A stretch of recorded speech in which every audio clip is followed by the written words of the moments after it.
Hello and welcome. It's December. What is it today? It is December 12th. I am amazed how quickly the month is going, but I'm so glad and so privileged to have you join me as I go through the month of December with a little bit of information, inspiration, and hope through the holiday season if you are having a difficult time through the Christmas season. So thank you all for joining me. Quick couple of announcements.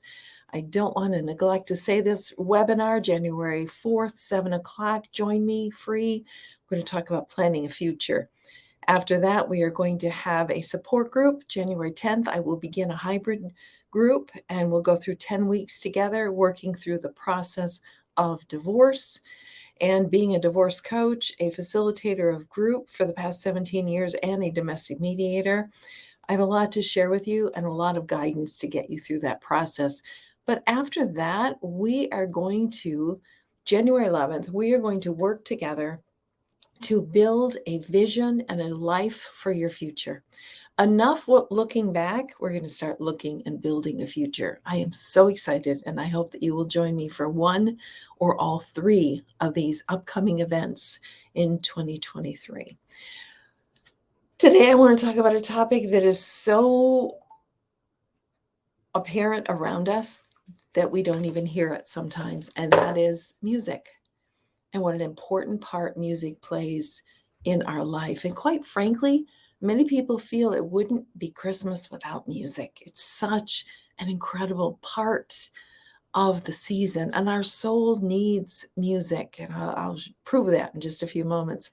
We need music. It draws us. Music draws us in.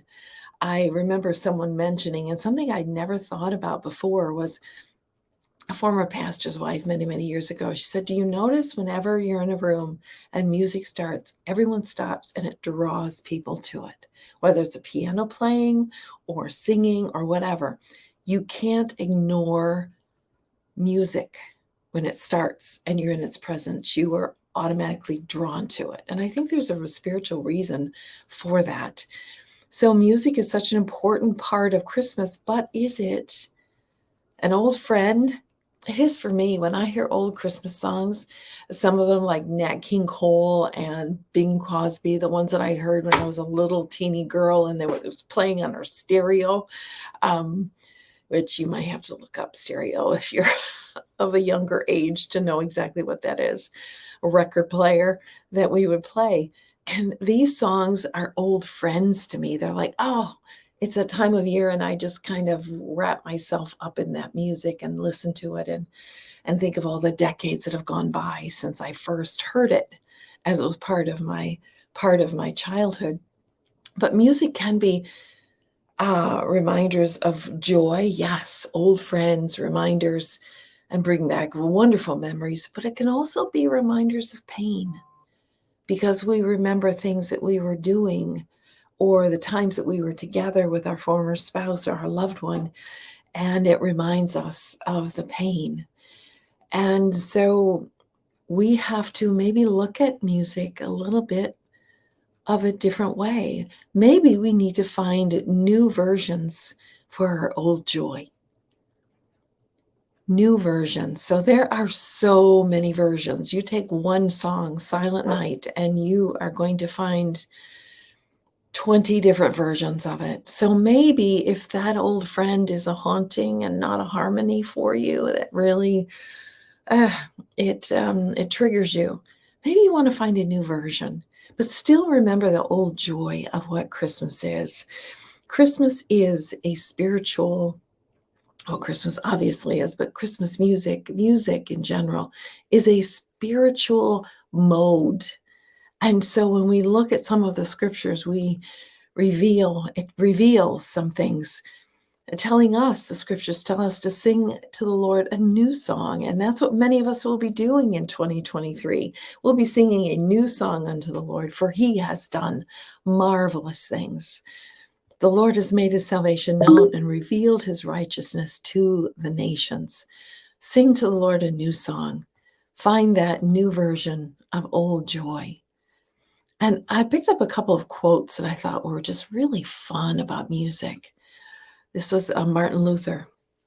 Beautiful music is the art of the prophets that can calm the agitations of the soul. It is one of the most magnificent and delightful presents God has given to us. Imagine that. Imagine what the world would be without music. Imagine what Christmas would be without music. We can't even imagine it.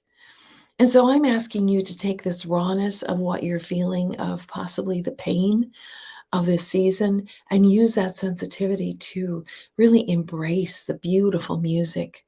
Go and listen to a Christmas cantata, a Christmas program, even if it's children singing Christmas songs, just to appreciate and embrace what Christmas is in music. Reba McEntire makes this quote: "For me, singing sad songs often has a way of healing a situation. It gets the hurt out in the open into the light, out of the darkness." That has so much value. And that's true with all of our pain that we cannot stuff and hide. We have to bring it out open into the light, because the light is antiseptic and it helps us to clean it up. And it also helps us to take it out of the darkness, and we're just making darkness in the soul. So here's a story, if you're not familiar with, in the Old Testament, for Samuel. David of the scriptures actually used music to calm the evil spirits from Saul, who was, it's a fascinating story that I don't have time to go into today. But there was a point in time where Saul was being tormented because he turned away from God. And David, who was a servant of God, actually used music to soothe the agitations, as Reba McEntire stated, of the soul that were occurring within Saul. And it came to pass, when the evil spirit from God was upon Saul, and God didn't put it on him, Saul turned away from God, and therefore the evil spirit came into Saul, that David took a harp and played with his hand. So Saul was refreshed, and it was well, and the evil spirit departed from Saul. So there are some spiritual therapies that can be had by music. Music does soothe our soul. It does indeed. And then I love this quote that I found as I was looking for different information about music. Medical research, so we're talking empirical data here, has proven that the right kind of music can speed physical healing in war casualties. And not only in war casualties that this had noted, but all of the casualties of life, whether that's emotional, spiritual, or physical. Finally, I want to leave you with this thought, that God was the creator of music. And in Zephaniah, it talks about the Lord your God is with you. He is mighty to save. He will take great delight in you. He will quiet you with his love. He will rejoice over you with singing. And this actually is a prophecy of the Lord Jesus coming, to where we are reconnected. The whole story of Christmas, God and humanity is reconnected, so that we can have the fulfillment. Can you even imagine how God would sing? Imagine what angels must be, what the heavens must be full of music. And Christmas is not Christmas without music. And so I hope that in some way you can find a renewed love and embracing of music through this Christmas season. Use it as it expresses your pain, but also it expresses your healing. So on December 10th, I'm glad you joined me. Have a great December 12th. December 12th. It's going so quickly, I can't keep up with it. Have a great December 12th and the rest of the year.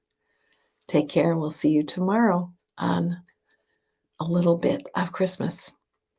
How to stop the Grinch of divorce from stealing your Christmas. Music, maybe just one of those ways.